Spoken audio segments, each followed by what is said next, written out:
From the very beginning of One Piece, from the very first episode, the entire tone of the story shifted the moment Shanks appeared.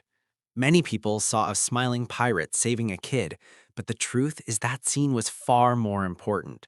Oda didn't introduce just a pirate, he introduced a force that would quietly reshape the entire world for over 1,000 chapters. Shanks doesn't announce himself like other characters.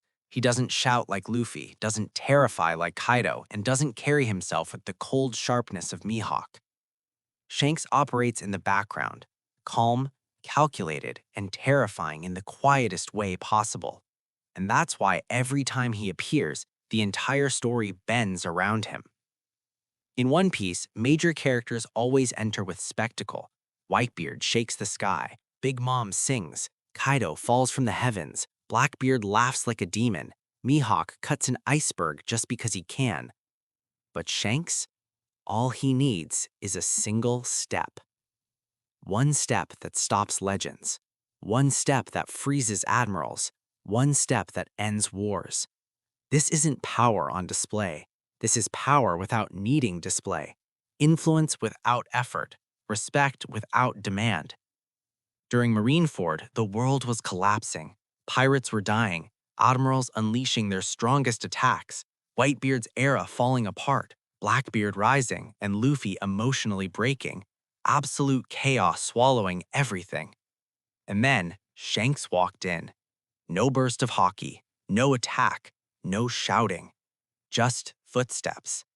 And suddenly, admirals froze, the marines quieted, pirates fell back. The entire battlefield stopped breathing. How do you compare a big attack to the power of ending a war with one sentence? How do you measure destruction against authority? Shanks doesn't break the power system bends to him. His influence is everywhere, even when he isn't. Kaido wanted the biggest war ever? Shanks stopped him. Whitebeard wanted to crush Marineford. Shanks stopped the end. Blackbeard wanted chaos. Shanks shut him down. The Gorosei, the literal rulers of the world, treat pirates like insects. But with Shanks, they sit, they listen, they talk to him as an equal. And the question no one wants to ask is why?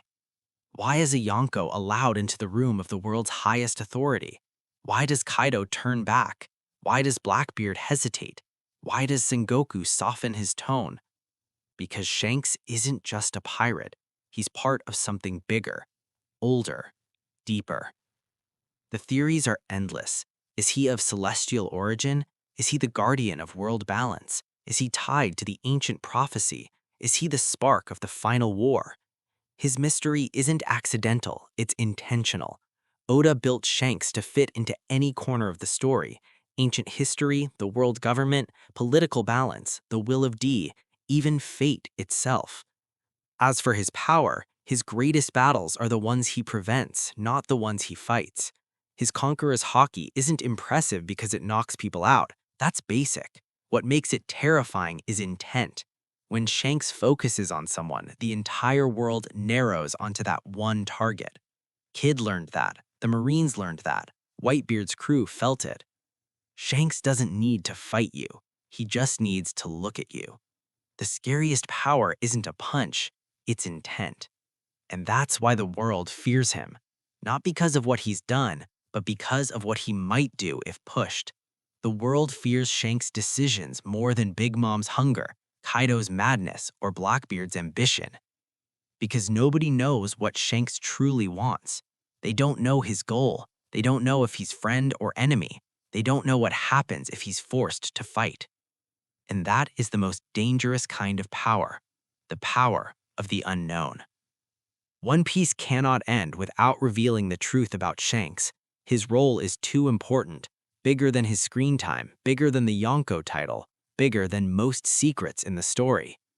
He might be the final guardian. He might be Luffy's greatest enemy. He might ignite the war. He might be the key that ends it. But one thing is certain. Shanks' presence alone has changed the story more than thousands of pages of battles.